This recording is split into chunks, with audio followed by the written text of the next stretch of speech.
मिथिला क्षेत्र उनका ससुराल कहलाता है। ससुराल में उनको गाली दिया जाता है।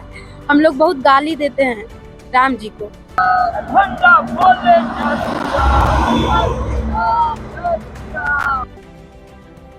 एक ऐसी भक्ति जिसमें कष्ट है, दर्द है, थकान है, फिर भी लबों पर राममयी मुस्कान है। जिस भगवान की लोग पूजा करते हैं, स्वयं आज उनका गृह प्रवेश होने जा रहा है।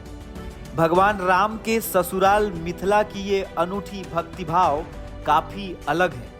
ये तस्वीर देखिए, एक बार नहीं बार बार देखिए। शरीर पर भगवा रंग है, एक गंजी है, एक लंगोट है और सर पर भगवा पगड़ी। जुबां पर एक जोरदार जयकार है जिसमें वे जय श्री राम का नारा लगा रहे हैं।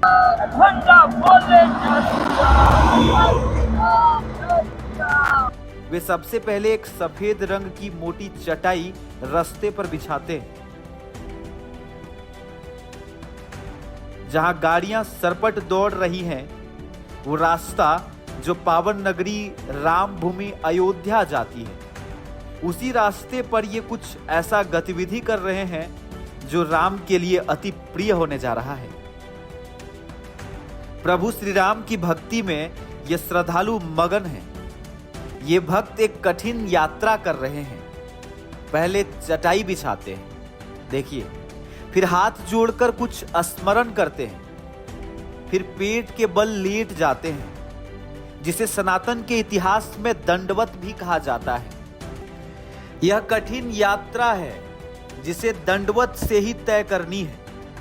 इनके हाथों में लकड़ी का एक टुकड़ा है जिसे लेटने के बाद छोड़ दिया जाता है और फिर अगली दंडवत वहीं से शुरू होती है।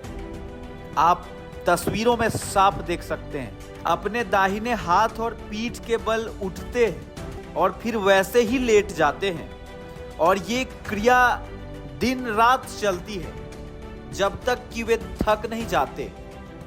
आपको भी इस भक्ति भाव परंपरा पर ताज्जुब हो रहा होगा। आखिर ये किस तरह का प्रण है, कैसा संकल्प है जिसमें कष्ट है और कष्ट में ही आनंद है।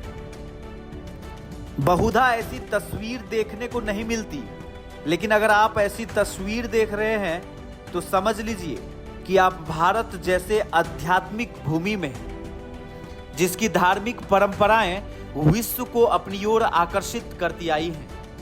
इस यात्रा में एक पूरा परिवार शामिल है। एक पति पत्नी है और एक 10 वर्ष का बालक भी है जो मिथिला से अयोध्या जा रहे हैं।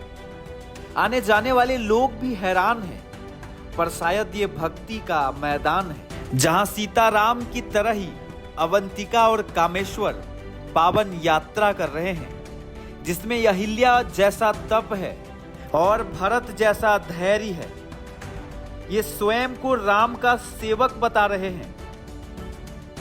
दुर्गा पूजा के भसावन विजयदशमी के दिन 24 अक्टूबर को वहां से निकले और अभी तक हम गोपालगंज पहुंचे हैं और ये अयोध्या तक का यात्रा है।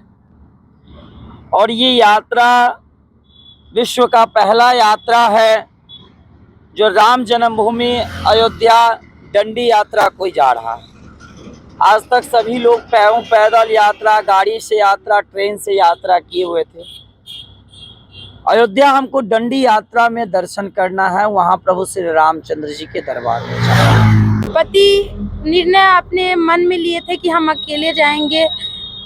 इनके मन में था कि हम जाएंगे कि नहीं जाएंगे, ये हमको बोलेंगे।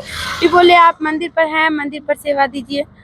लेकिन हम सोचे मंदिर पर तो सेवा देना ही है, भगवान वहाँ है। लेकिन जिस भगवान को हम पूजा करते हैं, आज उनका गृह प्रवेश होने वाला है और हम जो है भगवान राम के ससुराल से हैं। मिथिला क्षेत्र उनका ससुराल कहलाता है। ससुराल में उनको गाली दिया जाता है। हम लोग बहुत गाली देते हैं राम जी को, किस लिए? क्योंकि वो हमारे जमाई है। तो सोचे जिनका घर नहीं था उनका हम पूजा कर रहे थे, आज उनका घर होने वाला है तो उनको हम यहाँ क्या पूजा करें, उनके घर में जाके पूजा करते हैं एक बार। इससे बड़ा बात क्या हो सकता है? इसलिए हम इनके साथ आए। पैदल यात्रा कर रहे इस परिवार से गोपालगंज में हमारे टीम की मुलाकात होती है। 99 न्यूज को बताया गया कि विगत 24 अक्टूबर यानी विजयादशमी के बाद से इस भव्य यात्रा की शुरुआत होती है। प्रभु राम के ससुराल मिथिला से चलकर अभी तक 2 महीने में 200 किलोमीटर की यात्रा पूरी कर चुके हैं। आपको याद दिला दूं कि 22 जनवरी को राम मंदिर का भव्य उद्घाटन होने जा रहा है, जिसमें देश भर से कई अनोखे दृश्य व प्रसंग आ रहे हैं। लेकिन यह इकलौता कहानी जिसने सबका दिल जीत लिया है। ये एक स्वप्न है और ये केवल मुझे आया था कि हमको ऐसे अयोध्या डंडी यात्रा जाना है, लेकिन हमारी धर्मपत्नी जो विश्व की एकलौता ऐसा महिला है, जो विश्व का एक ऐसा मंदिर है जहाँ के मुख्य पुजारी महिला होती है, वही ये है। तो ये हमें बताएं कि देखिए प्रभु श्री रामचंद्र जी अहिल्या का उद्धार किए, तो उतना जंगल झाड़ में अब तो उतना व्यवस्था भी हो गया है, तो आपके साथ हम भी चलेंगे और ये भी अपने यात्रा पर चल दिए। ये खबर राम की है, भक्ति की है, विश्वास और महिमा की है। भक्त स्वयं कह रहे हैं कि विश्व की ये पहली दंडी यात्रा है जो मिथिला से अयोध्या जा रही है। इस भक्त ने इसे दंडी यात्रा नाम दिया है। यहां दंडी का अभिप्राय दंड से है। दंड यानी दंडवत प्रणाम करना और दंडवत प्रणाम करते हुए यात्रा करना। अब आपको कैसा लग रहा है हमें प्रतिक्रिया जरूर दें।